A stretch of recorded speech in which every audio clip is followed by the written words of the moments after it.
महर्षि वाल्मीकि ने तो शबरी का बड़ा सुंदर स्वरूप वर्णन किया है। भगवान राम जब जाते हैं तो किस रूप में बैठी हुई उसको बताते हैं। वो तपस्या की साकार मूर्ति दिखाई देती है, धारण किया हुआ है और शीश पर उसके जटाओं का जूड़ा बंधा हुआ है। और परम तपस्वी को देखकर राम प्रसन्न हो जाते हैं और राम के चरणों में आकर वो निंदित हो जाते हैं। मेरे कहने का अभिप्राय, अध्यात्म रामायण में उसे श्रमणी कहा गया है, सन्यासिनी कहा गया है। कहने का अभिप्राय कि प्राचीन काल में यानी उत्तम कुल की देवियों की तो बात ही नहीं, सबर जाति की, भील जाति की कन्या को भी संन्यास लेने का अधिकार था। तभी तो मतंग ऋषि ने उसे श्रमणी बनाया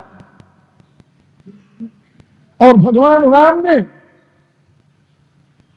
अपनी मां के रूप में उसका आदर किया, मां के रूप में, और उसके आश्रम में पधार करके उसे धन्य बनाया। और वहीं पर भगवान के सामने ही वह शरीर छोड़कर भगवान के स्वरूप में लीन हो गई। तुलसीदास लिखते हैं, हरिपद लीन बन न गिरे, जहां से पुनः लौटना नहीं होता उस भगवान के पद में लीन हो गई। यदि एक भील जाति की कन्या का संन्यास लेना धर्म विरुद्ध होता तो भगवान उसके आश्रम में जाकर उसको आदर प्रदान में करते और न तो उसे वह परम गति प्रदान करते। आगे बढ़िए। भगवान राम जानते हैं कि बाली और रावण की मित्रता है, बाली रावण की मित्रता है, और यदि रावण पर किसी भी प्रकार का आक्रमण किया जाएगा तो बाली उसमें सहयोगी बनेगा, रावण के साथ होगा। संधि है, वहां सैन्य संधि है, इसलिए बाली का वध करना परम आवश्यक है। बाली के वध करने में हो सकता है कुछ अन्याय स्वीकार किया जाए, अन्याय समझा जाए, लेकिन इससे कोई मतलब नहीं। जैसे महाभारत में दुर्योधन का वध करने के लिए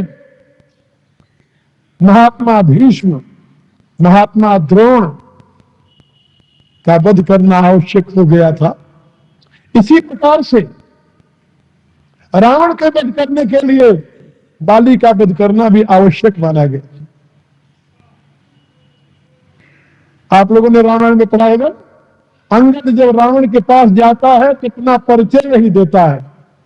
मम जन कही तही रही मिताई, हमारे पिता से तुम्हारी मित्रता थी इसलिए तो हित कारण आयो भाई, इसलिए मैं तुम्हारे कल्याण के लिए तुम्हारे यहां आया। मेरे कहने का अभिप्राय कि बाली के वध में नीति मुख्य कारण है, लेकिन नीति के साथ प्रीति देखिए। जिस समय भगवान बाली को मार करके उसके सामने जाते हैं, तुलसीदास जी उस दृश्य को बड़े सुंदर ढंग से व्यक्त करते हैं। पड़ा विकल महिषर के लागे, पुनि उठ बैठ देख प्रभु आगे, श्याम गात सिर जटा बनाए, अरुण नैन सर चाप चढ़ाए। भगवान उसके सामने खड़े, पुण्य पुण्य चितई चरण चित दीना। बार बार देखने लगा कि तारा कहती थी कि राम परमात्मा के अवतार हैं, क्या सही में परमात्मा के अवतार हैं क्या? मैंने तो कहा था, कहा बाल सुन भीर प्रिय सब दर्शी रघुनाथ, जब कदाच मोहि मारी है तो पुनि होम सनाथ। क्या सही में प्रभु श्रीमन नारायण ही है राम रूप में? तो पुण्य पुण्य चितई, ऊपर से नीचे तक कई बार देखा उसने, लेकिन चरण चित दीना, भगवान के हृदय में, भगवान के हृदय में भृगुलता का चिन्ह है। तुलसीदास जी ने कई जगह इसका वर्णन किया है। चिन्ह है भगवान के वक्षस्थल में। भृगु ने जो लात मारी, हालांकि ब्रह्म में उसकी कल्पना नहीं की जाती। तुलसी के रामायण के राम विष्णु के अवतार नहीं, ब्रह्म है, ये भी याद रखो। तुलसीदास जी कहते हैं कि मेरे राम जो है ये ब्रह्म है, विष्णु के अवतार नहीं। उपजन जासु अंश ते नाना, शंभु बिरंच विष्णु भगवाना, ऐसे प्रभु सेवक बस यही। मेरे कहने का अभिप्राय कि गोस्वामी जी ने अपनी रामायण के प्रारंभ में 4 कल्पों की कथा का उल्लेख किया है। प्रथम कल्प में कथा में जय विजय को रावण कुंभकर्ण के रूप में, वैकुंठनाथ विष्णु को राम के रूप में अवतार लेने की घटना सुनाई। दूसरे युग की कथा में, दूसरे कल्प की कथा में जालंधर रावण बनता है, वहां पर भी विष्णु भगवान राम रूप में अवतार लेते हैं। तीसरे कल्प की कथा में शिवगण रावण कुंभकर्ण बनते हैं और नारद के शाप से श्रीमन नारायण राम के रूप में अवतार लेते हैं। लेकिन जिस कल्प की कथा तुलसीदास जी आगे वर्णन करने जा रहे हैं, उस कल्प के कथा के प्रारंभ में कहते हैं कि अपर हेतु सुनु शैल कुमारी, कहूं विचित्र कथा विस्तारी, जिनकार अगुण अनूपा, ब्रह्म भयं कौशलपुर भूपा। जिस कारण से अगुण अनुपम ब्रह्म कौशलपुर भूप भय, वो कारण में तुम्हें माने जा रहा है। और ये वही परब्रह्म परमात्मा है। जासु चरित अवलोकी भवानी, सती शरीर रहु रानी, अजहू न छाया मिटई तुम्हारी, तासु चरित सुनु भ्रमरु जहारी। जिसके चरित्र को देख करके तुम पागल हो गई थी, मेरे समझाने पर भी तुम्हारे समझ में बात नहीं आई थी। इस युग में भी, इस जन्म में भी तुम्हारे हृदय में शंका बनी हुई है। जो निपतने तो ब्रह्म की नारी विरहमति भोरी, देख चरित महिमा सुनत भ्रमित बुद्धि अति मोरी। आज भी तुम्हारे हृदय में शंका बनी है कि यदि राम ब्रह्म है तो मनुष्य कैसे। जो निपतने तो ब्रह्म की, और ब्रह्म जो व्यापक बीरज अज अकल अनीह अभेद, सो की देह धरी हो जाए न जाने वेद। मेरे कहने का अभिप्राय कि राम के, तुलसी के राम ब्रह्म के अवतार है। लेकिन जहां कहीं ऐसा अवसर आता है, वहां पर अपने ईश्वरत्व को अभिव्यक्त करने के लिए तुलसीदास जी ने उनके अंगों में श्रीमन नारायण के चिन्हों का वर्णन किया है। और श्रीमन नारायण के चिन्हों के वर्णन में भृगुलता का एक चिन्ह है उनके वक्षस्थल पर। और तुलसीदास जी लिखते हैं कि बाली जब विचार करने लगा बार बार कि ये परमात्मा के अवतार हैं, वह राजकुमार है, तो पुनि पुनि चितई चरण चित दीना, बार बार चिंतन करते हुए जब उनके वक्षस्थल तक उसकी दृष्टि पहुंची तो वहां पर देखा भृगुलता का चिन्ह भगवान के वक्षस्थल में विराजमान था। देखते ही बाली पहचान गया। पुण्य पुण्य चितई चरण चित दीना, हृदय हर्ष जाना प्रभु चीना। प्रभु को पहचान गया वो कि श्रीमन नारायण है। उसके हृदय में अत्यंत प्रसन्नता हो गई कि सही में जो मैंने सोचा था कि जय कदाचि मुहि मारी है तो पुनि हो सनात, आज मैं सनात हो गया। इसलिए तुलसीदास लिखते हैं कि हृदय प्रीति मुख वचन कठोरा, बोला चितई राम की मेरा। हृदय में तो अगाध प्रेम था क्योंकि श्रीमन नारायण उसके सामने खड़े, लेकिन वचन से कठोर शब्दों में उसने कहा कि धर्म हेतु अवतर गुसाई, मारे मोहि व्याध की नाही। हे गुसाई, आप तो धर्म के लिए अवतार लिए थे, तो आपने व्याध की तरह मुझे क्यों मारा? व्याध की तरह अकारण छिप करके मुझे मारा क्यों? एक बात और बताओ, तुलसीदास जी ने लिखा है विनय पत्रिका में का सेवा सुग्रीव की, का प्रेम नेम निर्वाह, जासु बंधु बध्यो व्याध जीव, इम सुनत सुहातन का। एक पद में और उन्होंने लिखा है, हतो बाली सह गारी, गारी सहली लेकिन बाली का वध किया। तुलसीदास ने कहा कि बाली के मारने का राम ने जो कुछ कारण बताया, सही में बात बनी नहीं बनी बात। एक बात गुरुदेव जो पढ़ा रहे थे, विनोदी बड़े थे गुरुदेव मेरे, तो उन्होंने इस प्रसंग में एक बात सुनाई। कहा जिस समय बाली ने भगवान से प्रश्न किया कि धर्म है तू अवतरे गोसाई, मारे मोहि व्याध की नाई, मैं बैरी सुग्रीव प्यारा, कारण कौन नाथ मोहि मारा। तो भगवान ने उसका उत्तर दिया उसे कि अनुज बधू भगनी सुत नारी, सुन सुठ कन्या समय चारी, इन्हीं कुदृष्टि बिनो कर जोई, ताहि बधे कछु पाप न होई। कहा कि अनुज बधू छोटे भाई की स्त्री, भगनी छोटी बहन, सुत नारी यानी पुत्र वधू और कन्या, ये चारों एक समान हुआ करती हैं। अनुज वधू भगनी सुतनारी सुन सठ कन्या समयचारी, ये चारों एक बराबर है। इन्हें कुदृष्टि बिना कर जोई, ताहि बधे कछ पाप न होई। इनको जो कुदृष्टि से देखता है उसके मारने में पाप नहीं लगता। अभिप्राय है कि तुम अपने छोटे भाई की वधू को कुदृष्टि से देखा, क्या प्रमाण है? क्या प्रमाण है कि बाली ने सुग्रीव की स्त्री रूमा को कुदृष्टि से देखा था? कोई प्रमाण है इसका? कोई प्रमाण नहीं।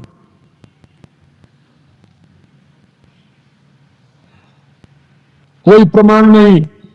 और यदि प्रमाण मान भी लिया जाए थोड़ी देर के लिए, तो ये आर्य जाति के नियम थे, हो सकता है वानर जाति में लागू न हुए हो। आर्य जाति के कानून वानर जाति में लागू हो, कोई कानून तो नहीं, ऐसा कोई नियम तो नहीं।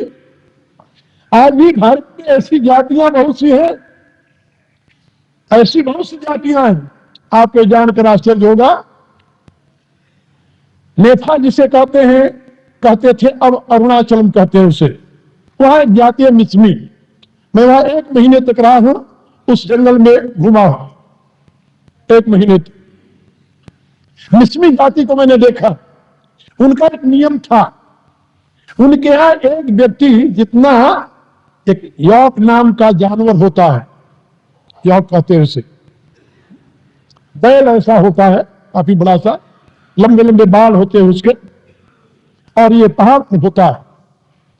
जो व्यक्ति मेहनत करके जितना यौक इकट्ठा कर सकता है, उतना विवाह कर सकता है। और यदि जिंदगी भर में एक यौक नहीं पैदा पा सका तो विवाह नहीं कर सकता, कुंवारा ही रह जाता है। क्योंकि वहां पर शर्त है, कन्या के पिता को एक यौक देकर के कन्या ले लो, यही विवाह की शर्त है उस जाति में, मिसमी जाति में। और जिसके पास शक्ति है वो अनेकों यौक इकट्ठा कर लेता है और कई शादियां कर लेता है। लेकिन शादियां करने के पश्चात जब उसकी मृत्यु होती है तो उसका जो बड़ा लड़का होता है, बड़ा लड़का, वो उसका उत्तराधिकारी बनता है। और उत्तराधिकारी बनने पर आपको जानकर आश्चर्य होगा कि उस बाप की जो सबसे छोटी पत्नी होगी उसके साथ उसका विवाह होगा, और उसकी माता को छोड़ करके अन्य जितनी पत्नियां होगी सब उसकी पत्नी होगी बिना विवाह के। जैसे पिता की संपत्ति पर पुत्र का अधिकार होता है, वैसे उनके ऊपर उसका अधिकार हो जाता है।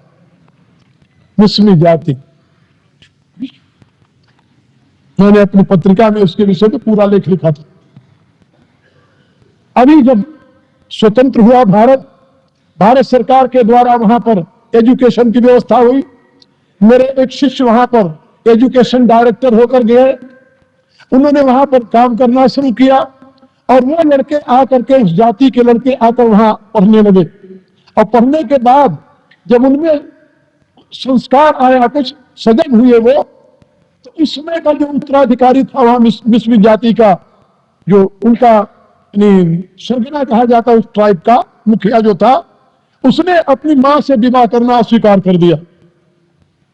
मैंने उस लड़के को देखा था जिसमें वहां के हाई स्कूल में बोलने गया था उस समय। उस ट्राइब का वो मुखिया था, लड़का पढ़ता था, उसके पिता की जब मृत्यु हो गई तो उसने अस्वीकार कर दिया। जब उसके बिरादरी वालों ने कहा कि नहीं ये तो हमारा धर्म है, कहा तुम्हारा धर्म होगा, हमारा धर्म नहीं है, ये हमारी मां है, इसलिए मैं उसके साथ विवाह नहीं कर सकता। ये अन्याय अब तक हुआ, लेकिन अब हम समझदार हो गए, अब हम ऐसा अन्याय नहीं करेंगे। ये भी मैंने लिखा था अपनी पत्रिका में, उन दिनों मेरी पत्रिका नाम से निकलती थी। तो मैं आप लोगों को ये बता रहा था कि बहुत से ऐसे वनवासी जातियां जिनमें अपने नियम होते हैं। आर्य जाति के नियम सबके ऊपर लागू होगा ऐसा नहीं होता। राम का यह उत्तर बाली के लिए सटीक नहीं बैठा, इसलिए राम को दोबारा उत्तर देना पड़ा। क्या कहा भगवान राम ने दोबारा? मूढ़ तो ही अतिशय अभिमाना, नारी सिखावन करे सिंह कहना। तो मैं आपको विनोद की बात बता रहा था। तो विनोद में हमारे गुरुदेव कहा करते थे, जिस समय राम ने कहा कि तूने अपनी स्त्री की शिक्षा पर ध्यान नहीं दिया इसलिए तुम्हें मारा, तो उसने कहा कि प्रभु आपके पिता ने अपनी स्त्री की शिक्षा पर ध्यान दे करके तो आपको कहीं का नहीं रहने दिया, बंद भटका रखा है। क्या यही रीति अगर आप सिखा रहे हो? भगवान राम वनवास करेंगे, स्त्री की शिक्षा पर ध्यान दिया महाराज दशरथ ने, तो राम को वन भेज दिया। तो आप यही हमें सिखाना चाहते हो क्या? भगवान राम ने उत्तर हो गए। फिर उन्होंने तीसरा वो कहा, मूढ़ तो ही अतिशय अभिमाना, नारी सिखावन करे सिंह कहना। जब इस पर उनका बात सही नहीं निकला, तब तीसरी बात कही, मम भुज बल आश्रित ही जानी, और माया चहती अधम अभिमानी। हाँ, आखिर में जो बात कही कि जब तूने समझ लिया था कि सुग्रीव मेरे भुजाओं के बल के आश्रित है, तब भी तुम इसको मारना चाहता था। इसके लिए बाली चुप हो गए। उसने कहा उत्तर तो मैं इसका भी दे सकता हूं, लेकिन प्रभु से शरारत करना उचित नहीं है, इसलिए बाली ने हाथ। और आपकी यह प्रतिज्ञा है कि सन्मुख होई जीवन ही जब ही, तो जन्म कोटि अधनाश तबही। जिस समय जीव मेरे सन्मुख आ जाता है उसी समय उसके अनंत जन्मों के पाप में नष्ट कर देता हूं। और आज आप मेरे सामने खड़े हैं, मैं आपके सन्मुख हूं कि नहीं हूं ये बताइए। और यदि सन्मुख हूं तो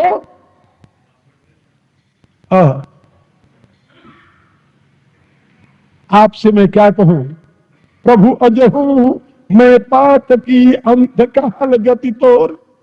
आज भी मैं पापी रह गया क्या? भगवान द्रवित हो गए। द्रवित होकर तुरंत उसके सर पर हाथ रखते हुए कहा, अचल करूं तनु राखऊ प्राणा। नहीं, अब तू पापी नहीं है, और पापी नहीं है इसलिए तू जीने का अधिकारी है, और जीने का अधिकारी है इसलिए मैं तुम्हें अब अमर बना देता हूं, तुम अपने प्राण को रख लो। लेकिन बाली कहा सुन कृपा निधाना। बाली ने कहा, हे कृपा निधान, आप मुझे क्या बता रहे हो? भला बताइए। जन्म जन्म मुनि जतन कराही, अंतराम कहीं आवत नाही। जन्म जन्मांतर तक मुनि लोग यत्न करते हैं, फिर अंत में उनके मुंह से राम निकलता है, और राम कहकर के शरीर छोड़ते पुनः संसार में नहीं आते, क्योंकि राम राम कही तनु तजई के पाई पद निर्वाण। जो राम कहता हुआ शरीर छोड़ता है वो निर्वाण पद को प्राप्त कर लेता है। और आपके नाम में इतनी सामर्थ्य है। कुछ लोगों ने इसका अर्थ यह भी किया है कि अंत राम कहीं आवत नहीं, जन्म जन्म मुनि जतन कराही, अंत राम कहीं आवत नहीं। अंतिम में उनसे राम नहीं कहते बनता। लेकिन यदि ये अर्थ करोगे तो अनर्थ हो जाएगा। अनर्थ क्यों हो जाएगा? कहा फिर यामती सागति का सिद्धांत ही समाप्त हो जाएगा, वैदिक मान्यता ही समाप्त हो जाएगी, फिर जन्म भर की साधना ही तुम्हारी व्यर्थ चली जाएगी। ऐसी बात नहीं है। हाँ ये ठीक है, जन्म जन्म मुनि जतन कराही, जन्म जन्मांतर तक यत्न करने के परिणाम स्वरूप अंत में राम शब्द मुंह से निकलता है। एक जन्म का यह परिणाम नहीं है, एक जन्म की साधना ऐसी नहीं है कि मुंह से राम निकल जाए। जन्म जन्म, इसीलिए मुनि शब्द का प्रयोग किया वहां पर। जन्म जन्म मुनि जतन कराही, ये मननशील है। मुनि किसे कहते हैं? मननशील, जो मननशील है और जन्म जन्मांतर तक वो यत्न करता हुआ, तत्र स्थितो यत्नो अभ्यास, जन्म जन्मांतर तक अभ्यास करता हुआ मुनि अंत में राम शब्द का उच्चारण करते हुए शरीर छोड़ता है, जिसके लिए गीता में भगवान ने कहा है ओम इत्येकाक्षरम ब्रह्म व्याहरम, यह याति तजम देहम स याति परमांगति। जिसको गीता में ओम कहा गया है उसी को रामचरितमानस में राम कहा गया। याद रखो, राम और ओम दोनों समानार्थक शब्द है, इसमें कोई संदेह नहीं। एक रहस्यात्मक है और दूसरा स्पष्ट है। इसलिए जन्म जन्म मुनि जतन कराही, अंतराम कहीं आवत नाही। और अंतिम में जिसका नाम मुख से नहीं आता, ममलोचन गोचर सही आगा, और वही राम मेरे नेत्रों के सामने आज खड़े हैं। बहुरी की प्रभु ऐसे बना ही बनावा। या तो आप प्रतिज्ञा कर लीजिए कि जब भी मैं कभी मरने लगूंगा तो आप ऐसे मेरे सामने खड़े होंगे, वचन दीजिए। और यदि नहीं वचन देते तो बहुरी की प्रभु ऐसे बना ही बनावा, ऐसा बना फिर कभी बनेगा क्या? यदि बनेगा तो हम शरीर रख लेते हैं, और यदि संभव नहीं है फिर तो महाराज मुझे जाने दीजिए, मुझे मोक्ष नहीं चाहिए। प्रार्थना है बाली की, अब नाथ करी करुणा बिलो कहूं, देव जो बरमान हूं। हे नाथ, अब मेरी तरफ करुणा करके देखिए जरा। क्या भगवान राम करुणा करके नहीं देख रहे थे क्या? बोले नहीं। जब बाली ने देखा तो भगवान राम किस मुद्रा में थे? काश्याम बात श्री जटा बनाए, अरुण नैन सर चाप चढ़ाए। लाल लाल आंखें थी भगवान की। अरुण नैन, कहा कि सर चाप चढ़ाए। सर चाप चढ़ाए माने धनुष के ऊपर बाण रखे हुए थे, कहीं एक बाण से काम तमाम ना हो तो दूसरा चलाना पड़े। बोले नहीं नहीं, ऐसी बात नहीं थी। कहा तो फिर का अरुण नैन सर चाप चढ़ाए, उनके लाल लाल नेत्र तले हुए थे, भृगुटियां चढ़ी हुई थी। बाली कहता है कि प्रभु अब नाथ कर करुणा बिलो कहूं। क्रोध से तो देख लिया प्रभु, एक बार प्यार से भी तो देख लो। अब नाथ कर करुणा बिलो कहूं, देव जो वर मांगू। जो वरदान मैं मांग रहा हूं वह मुझे दीजिए। यही जो निजन मूल कर्म बसता, राम पद अनुराग हूं। जिस किसी योनि में कर्म बस मेरा जन्म हो जाए, उस योनि मुझे आपके पावन चरणार बिंदु में स्नेह प्रेम हो, निष्ठा भक्ति हो, अनुराग हो, इसके सिवा और मुझे कुछ नहीं चाहिए। लेकिन भगवान ने कृपा करके, तुलसीदास जी लिखते हैं, राम बाल निज धाम पठावा। मांगा तो था कि जिस किसी जन्म में कर्मानुसार मैं जाऊं वहां आपके चरणों में प्रेम प्राप्त हो, लेकिन भगवान ने कहा कि नहीं नहीं, तुम मेरे धाम का भजन।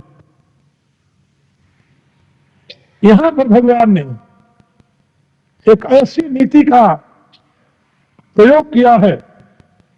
आप जानते हैं बाली इंद्र का पुत्र था और सुग्रीव सूर्य का।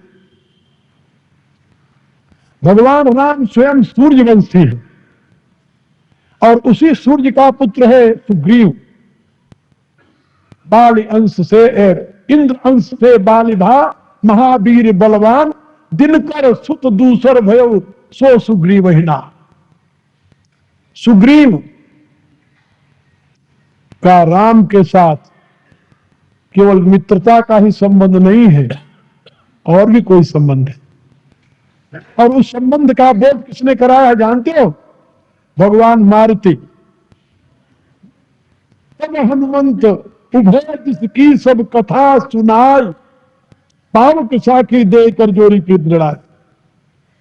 हनुमान जिसमें कारण रहे, सुग्रीव से मित्रता करके भगवान राम आगे बढ़ते हैं। अब उनकी नीति देखिए, समुद्र के किनारे जाते हैं, वहां से विभीषण आ जाता है भगवान की शरण में। भगवान की शरण में जब विभीषण आता है तो भगवान अपने मित्रों से पूछते हैं कि बताओ क्या करना चाहिए। पहले सुग्रीव से पूछा। जब सुग्रीव ने कहा कि आवा मिलन दशानन भाई, भगवान ने सुग्रीव से पूछा कि हमें क्या करना चाहिए। कहा प्रभु सखा बूझिए कहा, क्या करना चाहिए। कहा कपीस सुनऊ नर नाहा। उत्तर में कपीश, यहां पर सुग्रीव नहीं कहा, ना। जब यह शब्द प्रयोग किया तुलसीदास जी ने कि कहा सुग्रीव सुनऊ रघुराई, आवा मिलन दशानन भाई। दशानन के भाई के आगमन की सूचना देते समय गोस्वामी जी वहां सुग्रीव शब्द का प्रयोग करते हैं। यह सुग्रीव है, सुंदर कंठ वाला। भक्त के आगमन की सूचना भगवान को दे रहा है जिस कंठ से, वो सुंदर कंठ है। लेकिन जब भगवान ने पूछा, कहा प्रभु सखा बूझिए कहा, तो कहा कपीस सुनऊ नर नाहा। तो वहां पर तुलसीदास जी ने कपीस शब्द का प्रयोग किया। उनके प्रत्येक शब्द बड़े साभिप्रायी और सहेतुक होते हैं, याद रखो। कपीस क्यों कहा? कपीस इसलिए कहा कि बंदर का स्वभाव है यदि कोई वस्तु इकट्ठा करके रखी हो तो उसको फेंक देना, अलग अलग कर देना। और ये तो बंदरों के स्वामी है जो भगवान से भगत को ही दूर करना चाहते हैं। भगवान से भगत को ही दूर रखने की कोशिश कर रहे हैं, इसलिए बंदरों के स्वामी है। इसलिए तुलसीदास ने यहां पर कपीस शब्द का प्रयोग किया। और राम के लिए नरनाहा कहा, क्योंकि ईश्वर यदि समझता होता, ईश्वर की महिमा का बोध होता, तो कभी ऐसी सलाह न देता जैसे आगे देने जा रहा है सुग्रीव। इसलिए कहा कपीस सुनो नरनाहा। क्या कहा? भेद हमार ले न सठियावा, राखिए बाधी मोही सुभागा। ये सठ हमारा भेद लेने आया है। फिर क्या करना चाहिए? आज इसको बांध करके बंदी खाने में डाल देना चाहिए। लंका विजय के पश्चात फिर निकालेंगे, पूछेंगे बताओ भैया कैसे आए थे। भगवान मुस्कुराए, भगवान मुस्कुराए सुग्रीव की उस समझ पर कि जिस सुग्रीव ने बाली के वध पर की प्रतिज्ञा पर विश्वास नहीं किया था और बिना परीक्षा लिए इसको विश्वास नहीं हुआ था कि ये बाली का वध कर देंगे। जब भगवान ने एक बार में 7 ताल वेद दिए, दुंदुभी की अस्थि को उठाकर अपने अंगूठे से फेंक दिए, तो देख अभी तो बल बाढ़ी प्रीति। रजोगुणी है, बाल बेधमीन भई पड़ती थी। प्रेम के 3 आधार हैं, सतोगुण, रजोगुण, तमोगुण। सतोगुण प्रेम सहज होता है, रजोगुण प्रेम स्वार्थ से होता है, शक्ति को देकर होता है, और तमोगुण प्रेम भय से होता है। 3 प्रकार के प्रेम रामचरितमानस में तीनों प्रकार के प्रेमों का वर्णन है। भगवान ने बताया है विभीषण का प्रेम सहज है, इसीलिए राम ने कहा तुम सारखे संत प्रिय मोरे, धरे देह नहीं आनी हो रे। क्योंकि विभीषण ने बाल्यकाल से तपस्या के द्वारा भगवान शंकर को प्रत्यक्ष करके वरदान में यही मांगा था। जब विधाता और शंकर जी गए विभीषण के पास, गया विभीषण पास पुण्य कहे पुत्र पर मांग, ते ही मांगे भगवंत पद कमल अमल अनुराग।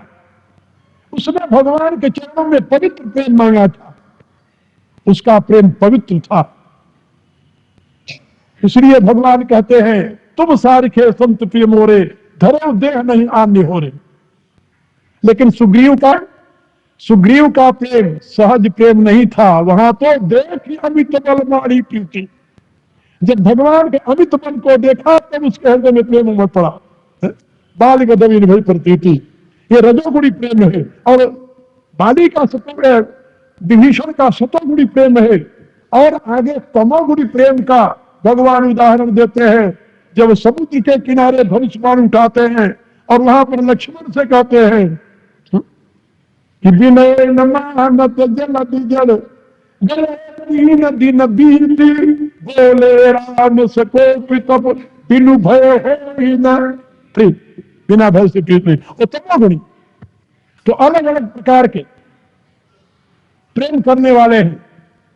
भगवान जब सुग्रीव से पूछते हैं क्या करना चाहिए, सुग्रीव कहता है कि इनको बंदी खाने में डाल दो। लेकिन भगवान मुस्कुराते हैं। भगवान क्या कहते हैं, सखा नीति तो मनी का विचारी। एक बात याद रखो, भगवान की यह नीति है, कभी भी किसी को उन्होंने ये नहीं कहा कि ये बात तुम गलत कह रहे हो। नहीं कहा। रामायण में कई ऐसी घटनाएं हैं जहां की जिसको सुनकर दूसरा व्यक्ति आग बबूला हो जाए, लेकिन भगवान उस अवस्था में भी यही कहे। भरत के समान राम किसी को प्यार नहीं करते, ये आप लोग जानते हो, सुना है रामायण में आप लोगों ने। और उसी भरत को उनके छोटे भाई लक्ष्मण राम के सामने गालियां देते रहे और राम मौन बैठे रहे। और जब गाली देकर के शांत हो गए लक्ष्मण, तब राम ने ये नहीं कहा कि लक्ष्मण तुम गलत काम किए, नहीं कहा। क्या कहा लक्ष्मण से, तात कही तुम नीति सुहावी। बहुत अच्छी नीति बताई तूने। सब ते कठिना राजमद भाई, सो अचवट निप मात तेवी, नाही न साधु सभाजिन से। ये राम ने कहा लक्ष्मण को, ये नहीं कहा तुम भक्त के लिए जितना बात कहो सब गलत है, नहीं। सुग्रीव कहते हैं राखिए बात वही भावा, भगवान राम ये नहीं कहते तुम गलत कह रहे हो। क्या कहते हैं, सखा नीति तुम नीक विचारी। तूने बहुत अच्छी नीति कही है, लेकिन मैं मजबूर हूं। मम तम शरणा गत भयहारी। लेकिन मैंने प्रतिज्ञा कर ली है सुग्रीव कि जो कोई मेरी शरण में आएगा उसको मैं निर्भय बना दूंगा। अब हम सर्वभूते वेददा में तो तुम, मैं अपनी प्रतिज्ञा से बता, बात तुम्हारी बहुत अच्छी है। भगवान किसी को नहीं कहते तुम गलत कह रहे हो, ये भी एक नीति है। किसी की बात को आप ना माने, भले ना माने, लेकिन ये कहने का अधिकार तो नहीं है आपको कि तुम गलत कह रहे हो, क्योंकि वो तो अपने स्तर से ठीक कर रहा है ना, गलत तो आपके स्तर से है। तो जो व्यक्ति जिस स्तर पर है वही की बात करेगा ना, आपके स्तर की बात दूसरा कैसे कर सकता है। यदि दूसरे की बात आपके स्तर से गलत है तो आपके लिए गलत है, उसके लिए गलत नहीं है। वो तो अपने स्तर से कही रहा ठीक समझ करके। इसलिए राम किसी की बात को ये नहीं कहते तुम गलत कर रहे हो। हाँ, इतना जरूर कह देते हैं कि बात तुम्हारी बहुत अच्छी है, लेकिन मैं क्या करूं, मैं मजबूर हूं। यही नीति आपको भरत के जीवन में भी मिलेगी, लेकिन मैंने संकेत किया है। वो कहते हैं कि माता पिता गुरु की आज्ञा का पालन करना चाहिए, लेकिन मैं मजबूर हूं, मैं क्या करूं। जब है समझौता हो नहीं के तदपि हो परतोष जी के, ये नीति है राम की। और इसी नीति का परिणाम यह हुआ कि भगवान सुग्रीव को ये कहा कि भेद ले न पथवा जस शीशा, कदे न कछु भय हानि कपीसा। हे कपीश्वर, तुम ये समझते होगे कि यदि ये भेद लेने आया है तो इसमें कोई संदेह नहीं है। यदि रावण ने इसे भेद लेने के लिए भेजा भी हो तब भी न कोई भय है न हानि। सुग्रीव कहता महाराज आपको भय हानि क्या हो सकती है, आप दोनों भाई धनुर्धारी है, वीर है, आपको भय नहीं है। सेना तो मेरी मरेगी, हानि तो मुझे होगी, आपकी हानि। भगवान राम उससे कहते हैं, सुग्रीव ये तुम भूल जाओ दोस्त कि मैं तुम्हारी सेना के भरोसे लंका पर आक्रमण करने आया है। नहीं नहीं, ये भूल जाओ तुम। वहां पर भगवान सुग्रीव के मिथ्याभिमान को शांत करने के लिए बड़े ही गौरवपूर्ण शब्दों में कहते हैं, जगमोह सठाओ निशाचर जेते लक्ष्मण हमें निमिष में होते थे। हे सखा, हे मित्र, इस जगत में जितने निशाचर हैं उनको मारने के लिए तुम्हारी सेना की जरूरत मुझे नहीं है। वो मेरा अकेला लक्ष्मण ही सारे निशाचरों का वध कर सकता है। कहा फिर सेना किस लिए ले आए हो? कहा ये तो जामवंत से पूछ लीजिए, जामवंत जी बताएंगे कि सेना किस लिए ले आए। और जामवंत ने, आपको मालूम है ना, हनुमान जी से यही कहा था जब उनको लंका भेजने लगे, नहीं करम ताक तुम जाई सीतन देखी कहो सुधियाई तब निज भुज बन राजीव नैना और कौतुक लागी संग कपिसेना कपिसेन संग संहार निश्चर राम सीतलियानी है कि कौतुक लागी संग कपिसेना। ये तो खेल के लिए भगवान ने ये बंदरों की सेना इतना इकट्ठा कर रखी है, कौतुक के लिए, समाज को ये बताने के लिए कि एक व्यक्ति को वनवास होता है, घर से निकलता है, उसकी प्रियतमा उसके साथ हो जाती है, उसका छोटा भाई उसके साथ हो जाता है। ये तीन जंगल में जाते हैं और अपने व्यवहार से, अपने प्रेम से, अपने शील स्वभाव से करोड़ों वनवासियों को अपने अधीन कर लेते हैं। घर से राम एक गए और राम के साथ कितने सहयोगी हुए, क्या देख करके हुए? केवल राम के शील स्वभाव को देखकर, राम के व्यवहार को देखकर हुए, राम की नीति के साथ प्रीति देख करके हुए। और उसका परिणाम देखिए, भगवान शंकर स्वयं कहते हैं कि बानर कटक उमा में देखा सो मूर्ख जो करन चाह लेखा। राम के साथ इतनी सेना है जिसकी गणना नहीं की जा सकती। लेकिन एक राम जो सारे विश्व को अपना बना लिए, यहां तक कि शत्रु के भाई को भी अपना बना लिए, और एक रावण जो अपने सगे भाई को भी अपना नहीं बना सका। इसीलिए तो हमारे पूर्व के महापुरुषों ने कहा, रामादिवत समाचरित न रावणादिवत। परिणाम क्या होता है? भगवान विभीषण को अपनी शरण में रख लेते हैं। शरण में रखने के पश्चात फिर प्रश्न आता है समुद्र कैसे पार किया जाए। वहां पर जब ये प्रश्न आया तो भगवान ने फिर पूछा, कहु कपीश लंकापति वीरा कहीं विधि तरीय जलधि गंभीरा। हे कपीश, हे लंकापति, दोनों मेरे भाइयों बताइए समुद्र को कैसे पार किया जाए। वीरा शब्द का अर्थ भाई होता है, आप लोगों ने सुना होगा। हाँ, बड़े प्रेम से वीर संबोधन करते हुए, वीरा माने बहादुर यहां नहीं कहा, क्योंकि बहादुर कहने का प्रसंग ही नहीं है। कहु कपीश लंकापति वीरा, हे कपीश, हे लंकापति, हे मेरे भाई, बताओ कहीं विधि तरीय जलधि गंभीरा। तो वहां पर कपीश बोले ही नहीं। कहा सुग्रीव क्यों नहीं बोले? कहा सुग्रीव इसलिए नहीं बोले कि जैसे विभीषण के आगमन पर कहा था कि राखी बांध मोहि स्वभावा, और भगवान ने कहा कि नहीं मुझे अच्छा नहीं लगता, तो ही स्वभावा पर मोहि न भावा। अब पूछ रहे हैं कि समुद्र कैसे पार हुआ जाए, फिर मैं कहूंगा कि इसको इसके पर पुल बांध दो। भगवान फिर कह देंगे बांधना तो मुझे अच्छा ही नहीं लगता। तो जब बांधना अच्छा नहीं लगता तो सलाह देने से चाचू पर कहना ही ठीक है। तो सुग्रीव तो मौन हो गए, लेकिन विभीषण ने सलाह दे दी,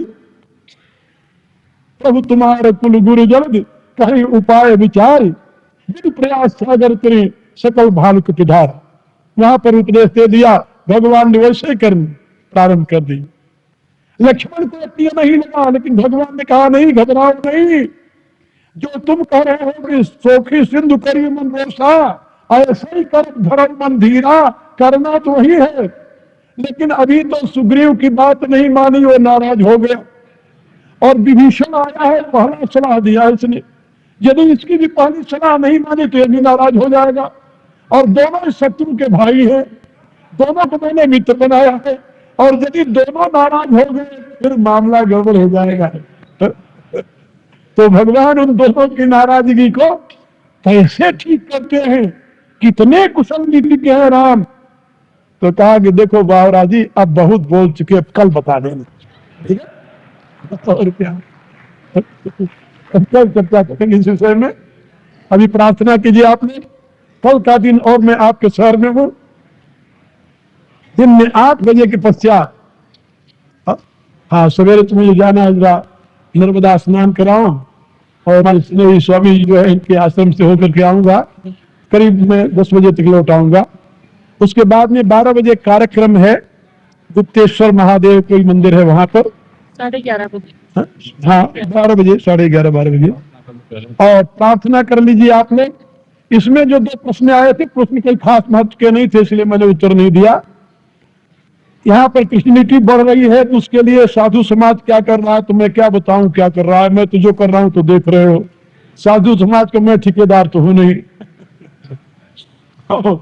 इसमें प्रश्न आया था कि सुनैना को तो समझा दिया, तो दशरथ को क्यों नहीं समझाया वशिष्ठ जी ने कि राम जाएंगे करने के लिए। कहा दशरथ ने तो वरदान पहले ही मांग लिया था कि फन बिनु मन जिम जल बिनु मीना, मम जीवन तिम तुम्हें अधीना। तो ये वरदान पहले ही मांग लिया था। तो इस वरदान के अनुसार जब भगवान राम गए थे विश्वामित्र के साथ, तब तो मन बिन फन के समान उनकी दशा थी, और जब वो चले गए वन में तो जल बिन मीना की ऐसी दशा हो गई, और बिना जल के मछली मर जाती है। इसलिए राम राम, हाँ राम कही राम, राम कही राम, तन परिहरि रघुबर वीर राव गयो सुरधा। इसलिए बताने की आवश्यकता ही नहीं पड़ी देवता। अब प्रार्थना कीजिए आपने, सर्वे भवन्तु सुखिनः, सर्वे सन्तु निरामया, सर्वे भद्राणि पश्यन्तु, मा कश्चित् दुःख भाग् भवेत्। ओम पूर्णमदः पूर्णमिदं पूर्णात् पूर्णमुदच्यते पूर्णस्य पूर्णमादाय पूर्णमेवावशिष्यते। ओम शांति शांति शांति। बात है भाई, मैं रामायण की कथा जब करने लगा